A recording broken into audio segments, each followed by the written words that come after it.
Why don't you describe for me, as vividly as you can, what it is you're worried about, what it is that the nightmare scenario looks like? Fortunately, there's very few things, and most of them are very low probability. Some big volcanic explosion, gigantic earthquake, asteroid. Well, at least in the nuclear case, you've got to say we take it quite seriously. We budget a lot of money, have a lot of people who think about nuclear deterrence, and I'm very glad that work's being done, and I rate the chance of a nuclear war in my lifetime as being fairly low. I rate the chance of a widespread epidemic far worse than Ebola in my lifetime is well over 50%.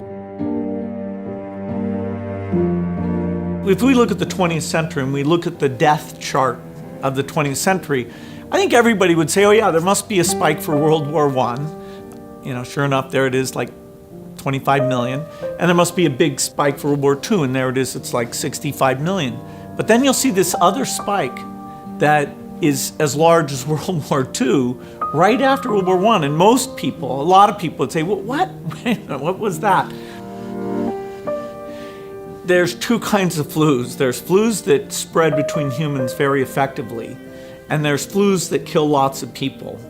And those two properties have only been combined into a widespread flu once in history. Well, that is Spanish flu. We have no idea where it came from. It's called the Spanish flu because the Spanish press was the freest. They were the first to talk openly about it. And so in the annals of epidemic history, that's the big event. I funded a disease modeling group that uses computer simulation, and that work has been phenomenal in helping us target our polio eradication resources and which parts of Nigeria should we work harder on. And it's very natural, if you have a group like that, to say, hey, look at something like the Spanish flu in the modern day. Health systems are far better.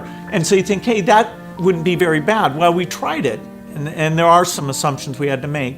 But what we showed is that the force of infection because of modern transport, which compared to 1918 is over 50 times as great. And so if you get something like a flu, and you look at that map of how within days, it's basically in all urban centers of the entire globe, that is very eye-opening. That didn't happen with Spanish flu in the past.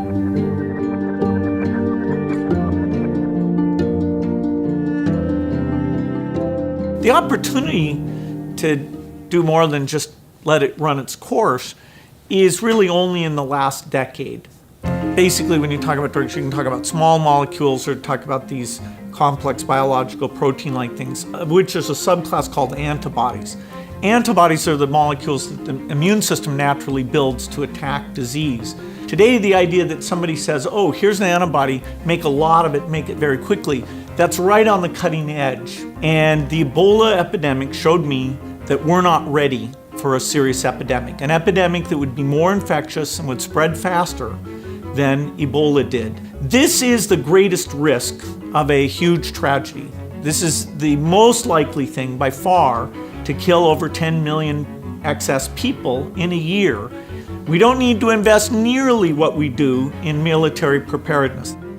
This is something where less than $1 billion a year on R&D, medical surveillance, standby personnel, cross-training the military so they can play a role in terms of all the logistics here. This can be done, and we may not get many more warnings like this one to say, okay, it's a pretty modest investment to avoid something that really, in terms of the human condition, would be a gigantic setback.